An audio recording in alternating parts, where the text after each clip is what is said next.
Welcome to learn together. मैं हूं संजना और हम लोग देख रहे हैं Bihar state social science paper 1 को। तो यहाँ पर पेपर 1 में अब हम लोग पॉलिटी देख रहे हैं और पॉलिटी में हमारा जो चैप्टर है, तो हमारा चैप्टर यहाँ पर है वो है संसदीय लोकतंत्र की संस्थाएं। तो हम लोग संसदीय लोकतंत्र की संस्थाओं से संबंधित प्रश्नों को यहाँ पर देखेंगे। 43 के पहले के जो क्वेश्चंस है वो लिंक में डिस्क्रिप्शन में दिया हुआ है, उसका लिंक वहाँ से जा कर के आप लोग देख लेंगे। और इसके बाद भी एक पार्ट और बनने वाला है, तो उसे भी आप लोग जा कर के देख लेंगे। तो आते हैं अपने प्रश्न पर। उससे पहले मैं ये कहना चाहूँगी कि आप लोग लास्ट तक बने रहिएगा ताकि सभी जो क्वेश्चंस हैं उनके बारे में क्लियरेंस हो जाए। तो आते हैं अपने पहले प्रश्न पर। प्रश्न है हमारा, राज्यपाल की नियुक्ति कौन करता है? तो राज्यपाल की नियुक्ति यहाँ पर कौन करेगा? तो राष्ट्रपति के द्वारा राज्यपाल की नियुक्ति की जाती है। Right answer option B. अगला है, निम्नलिखित में कौन निर्णय लेता है? निम्नलिखित में कौन जो है वो निर्णय लेता है? तो निर्णय कौन लेता है? सरकार लेता है। तो राइट आंसर ऑप्शन बी। अगला है, भारत के सरकारी सेवाओं एवं पदों में 27% आरक्षण किसके लिए किया गया है? तो किसके लिए आरक्षण है? पिछड़े वर्गों के लिए आरक्षण है। Right answer option C. किस तरह की शासन व्यवस्था में सरकार मुख्य रूप से लोकतंत्र के कल्याण के लिए कार्य करती है? तो ये लोकतांत्रिक शासन में होता है। Right answer option A. अगला है, निम्नलिखित में से कौन सरकार का अंग नहीं है? तो यहाँ पर सरकार का अंग कौन सा नहीं है? तो राजनीतिक दल जो है ये सरकार का अंग नहीं है। Right answer option D. अगला क्वेश्चन है, संसद में कितने सदन हैं? तो संसद में कितने सदन है? तो संसद में 2 सदन है। Right answer option B. अगला, केंद्रीय विधानमंडल किसे कहा जाता है? तो केंद्रीय विधानमंडल जो है ये संसद को कहा जाता है। Right answer option C. अगला है, निम्नलिखित में कौन सा औपचारिक राजनीतिक संस्था नहीं है? तो औपचारिक राजनीतिक संस्था दबाव समूह नहीं है। Right answer option D. निम्नलिखित में से निर्णय लागू करने की जिम्मेदारी किसकी होती है? तो निर्णय लागू करने की जो जिम्मेदारी होती है वो कार्यपालिका की होती है। Right answer option B. आगे है, भारत में कैसी शासन व्यवस्था है? तो भारत में कैसी शासन व्यवस्था है वो संघात्मक है। Right answer option A. अगला है, भारत में आरक्षण निम्नलिखित में से किसे प्राप्त है? तो आरक्षण निम्नलिखित में से किसे प्राप्त है? तो पिछड़ा वर्गों को प्राप्त है। Right answer option A. निम्नलिखित में कौन कार्यपालिका के अंतर्गत नहीं आता है? तो कार्यपालिका के अंतर्गत कौन नहीं आता है? तो उच्च न्यायालय नहीं आता है। Right answer option C. अगला है, निम्नलिखित में से किसकी अंतिम हस्ताक्षर होने के बाद कोई विधेयक कानून के रूप में लेता है? राइट आंसर ऑप्शन बी, राष्ट्रपति।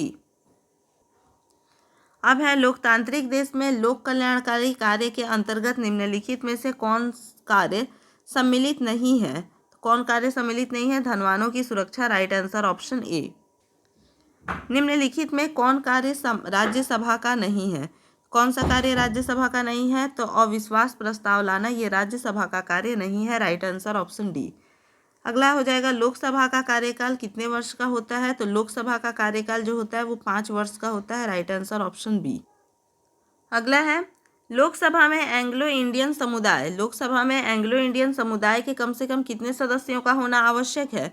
तो एंग्लो इंडियन समुदाय के 2 सदस्यों का होना आवश्यक है, लेकिन ये चीज़ ध्यान में रहे कि अब इस चीज़ को ख़त्म कर दिया गया है।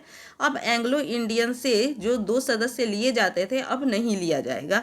आगे देखते हैं, धन विधेयक सर्वप्रथम में किस सदन में पेश किया जाता है?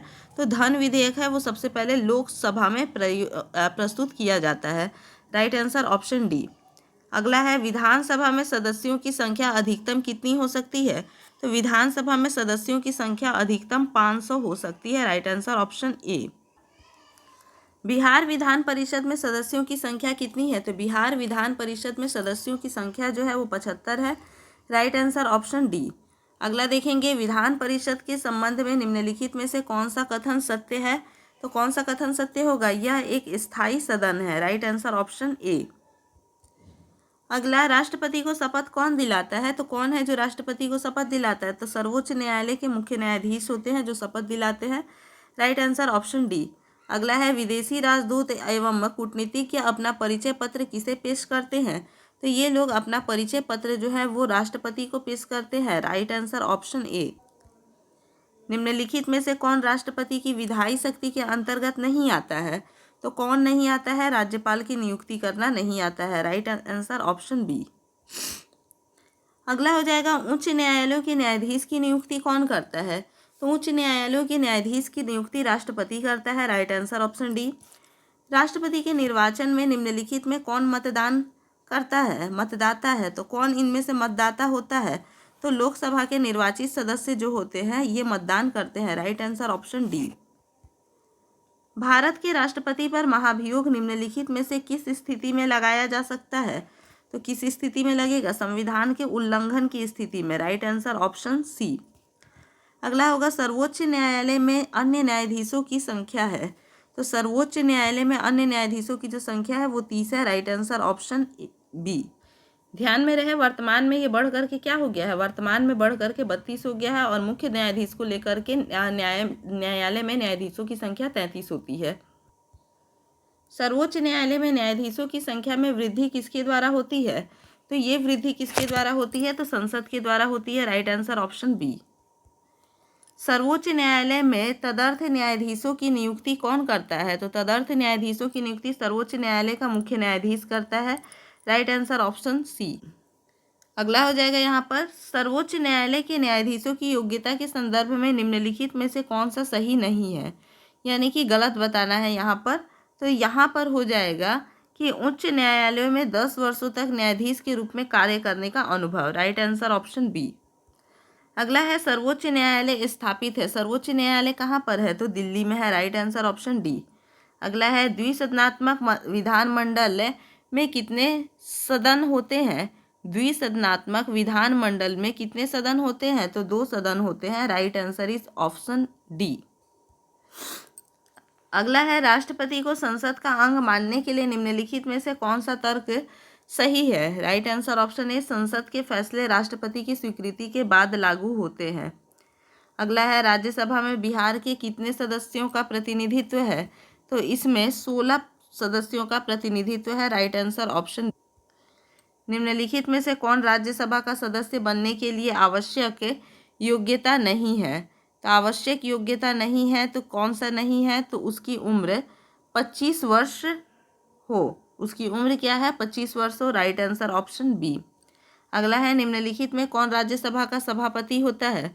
तो राज्यसभा का सभापति जो होता है वो कौन होता है? तो ये उपराष्ट्रपति होता है। Right answer option C. जनप्रतिनिधियों के राष्ट्रीय सभा को भारत में किस नाम से जाना जाता है? तो जनप्रतिनिधियों के राष्ट्रीय सभा को भारत में संसद के नाम से जाना जाता है। Right answer option C. अगला हो जाएगा मंत्रिपरिषद किस सदन के प्रति उत्तरदायी होता है? तो मंत्रिपरिषद जो होता है ये निम्न सदन के प्रति उत्तरदायी होता है। Right answer option B. आगे देखेंगे संसद के कितने सदन हैं? तो संसद के 2 सदन है। Right answer option B. अगला है राज्यसभा में सदस्यों की संख्या कितनी है? तो राज्यसभा में जो सदस्यों की संख्या है वो है 250। Right answer option D. अगला हो जाएगा राज्यसभा का कार्यकाल कितने वर्षों का होता है?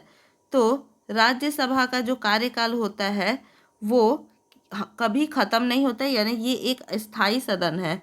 तो राइट आंसर ऑप्शन बी। अगर यहाँ पर पूछे कि राज्यसभा के प्रतिनिधियों का कार्यकाल कितने वर्षों का होता है तो 6 वर्ष हो जाएगा। लेकिन अगर पूछता है कि राज्यसभा का कार्यकाल कितने वर्ष का होता है तो ये एक स्थायी सदन है, ये कभी विघटित नहीं होती है। तो इसी प्रकार से हमारे और भी वीडियोस देखने के लिए हमारे चैनल के साथ में बने रहिएगा। वीडियो अगर अच्छा लगे तो लाइक शेयर कीजिए और चैनल को सब्सक्राइब करना नहीं भूलिए। धन्यवाद।